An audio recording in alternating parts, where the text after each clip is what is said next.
بسم اللہ الرحمن الرحیم۔ قوم سمود کون تھے؟ سمود عرب کا ایک قبیلہ تھا۔ یہ لوگ سمود بن رام بن سام بن نوح علیہ السلام کی اولاد میں تھے۔ حجاز و شام کے درمیان سرزمین ہجر میں رہتے۔ حضرت صالح علیہ السلام کو قوم سمود کی طرف بھیجا گیا۔ حضرت صالح علیہ السلام کے والد کا نام عبید بن آصف ہے۔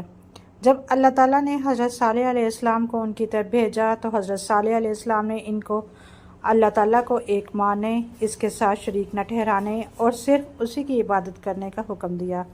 ان کو اپنے اوپر رب تعالیٰ کی نعمتیں یاد دلا کر سمجھایا اور عذاب الہی سے ڈرایا۔ اس دعوت کے بعد قوم کے سردار جندہ بن عمرو نے عرض کی، اگر آپ سچے نبی ہیں تو پہاڑ کے اس پتھر سے فلاں فلاں صفات والی اونٹنی ظاہر کر دیں۔ آپ نے دعا مانگی، سب کے سامنے پتھر پھٹا اور صفات مخصوصہ والی اونٹنی نمودار ہوئی۔ پیدا ہوتے ہی اپنے برابر بچہ جنا۔ یہ معجزہ دیکھ کر جندہ تو اپنے خاص لوگوں کے ساتھ ایمان لے آیا، جبکہ باقی لوگ اپنے وعدے سے پھر گئے اور کفر پر قائم رہے۔ حضرت صالح علیہ السلام نے اونٹنی کے بارے میں فرمایا، تم اسے تنگ نہ کرنا، اسے اس کے حال پر چھوڑ دو، اسے برائی کی نیت سے ہاتھ نہ لگانا، نہ مارنا، نہ ہنکانا اور نہ قتل کرنا، ورنہ تمہیں دردناک عذاب پکڑ لے گا۔ اس اونٹنی کی پیدائش سے حضرت صالح علیہ السلام کے کئی معجزات ظاہر ہوئے۔ وہ اونٹنی نہ کسی پیٹ میں نہ حمل میں رہی، بلکہ طریقے عادیہ کے خلاف پہاڑ کے ایک پتھر سے اس کی پیدائش ہوئی۔ یہ اونٹنی ایک دن سارا پانی پیتی اور دوسرے دن پورا قبیلہ سمود پیتا۔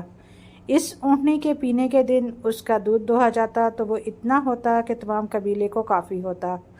اس کی باری کے دن تمام جانور پانی پینے سے باز رہتے۔ قوم سمود میں ایک صدوق نامی عورت تھی جو بڑی حسین اور مالدار تھی۔ اس کی لڑکیاں بھی بہت خوبصورت تھیں۔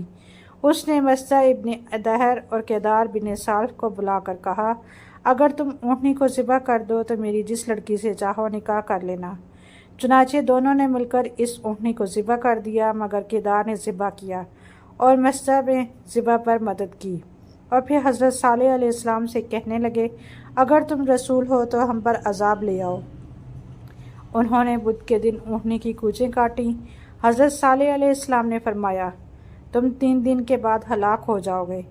پہلے دن ان کے چہرے زرد، دوسرے دن سرخ اور تیسرے دن سیاہ ہو گئے۔ پھر وہ لوگ اتوار کے دن دوپہر کے قریب اولین ہولناک آواز میں گرفتار ہوئے، جس سے ان کے جگر پھٹ گئے اور وہ ہلاک ہو گئے۔ ان کی ہلاکت کے بعد حضرت صالح علیہ السلام مومنین کو ساتھ لے کر مکہ معظمہ روانہ ہو گئے۔ علامہ ابن خلود لکھتے ہیں کہ سمود کے لوگ طویل القامت اور کثیر الاعمار تھے۔ بدین سب پہاڑوں میں بڑے بڑے عالیشان محلات بناتے۔ 18 مربع میل میں یہ قوم پھیلی ہوئی تھی۔ دولت و قوت اس سے میسر تھی۔ دیار سمود میں پانی کی بڑی قلت تھی۔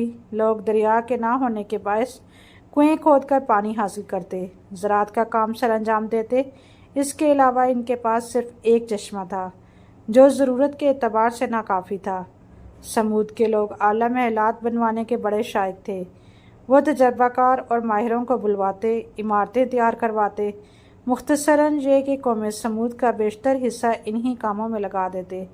آہستہ آہستہ ان کا یہ شوق انہیں اپنے خداؤں کی سنگین مورتیں بنوانے لگے، ان کی پرستش کرنے لگے۔ حضرت صالح نے فرمایا، اے لوگو، اللہ کے سوا کسی اور کو پوجنا چھوڑ دو، صرف اسی کی عبادت کرو جو اس کائنات کا واحد خالق ہے۔ اس کا شکر ادا کرو اور غرور سے باز آؤ، ورنہ ایسی مصیبت آئے گی کہ بجز خدا تمہیں چھڑا نہ سکیں گے۔ اس پر قوم سمود نے کہا، اے صالح، ہمیں تم سے یہ امید نہیں تھی۔ تو حضرت صالح نے عرض کی کہ مجھ پر اللہ کی عنایت ہے کہ مجھے اس نے تم لوگوں کی رہنمائی کے لیے چنا۔ تمہاری عمارتیں، محلات وغیرہ کسی کام نہ آئیں گے، یہ سب فنا ہو جائیں گے، تم ان سے دل مت لگاؤ۔ یہ قوم کہنے لگی، معلوم ہوتا ہے تم ہر کسی نے جادو کیا ہوا ہے، ورنہ تو ہمارے جیسا آدمی ہے۔ پھر کہنے لگے کہ تم سچے ہو تو کوئی نشانی دکھاؤ۔ اس پر استفسار فرمایا اور کہا، برابر والے پہاڑ سے ایک 10 ماہ کی حاملہ پیداوار اونٹنی پیدا کر کے دکھاؤ۔ تھوڑی دور میں اس کے قد جتنا بچہ بھی پیدا ہو۔ آپ نے پہاڑ کے قریب جا کر دعا مانگی اور ویسا ہی ہوا۔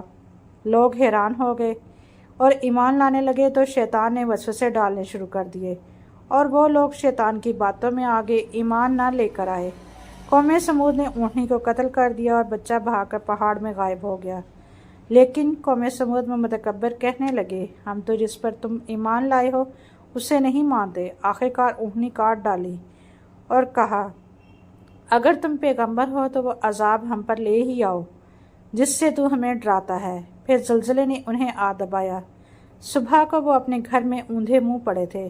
آپ نے منہ پھیر لیا اور کہا، میں نے تو تمہیں اپنے رب کا پیغام پہنچا دیا اور تمہاری خیر خواہی کی، لیکن تم خیر خواہی کو پسند نہیں کرتے۔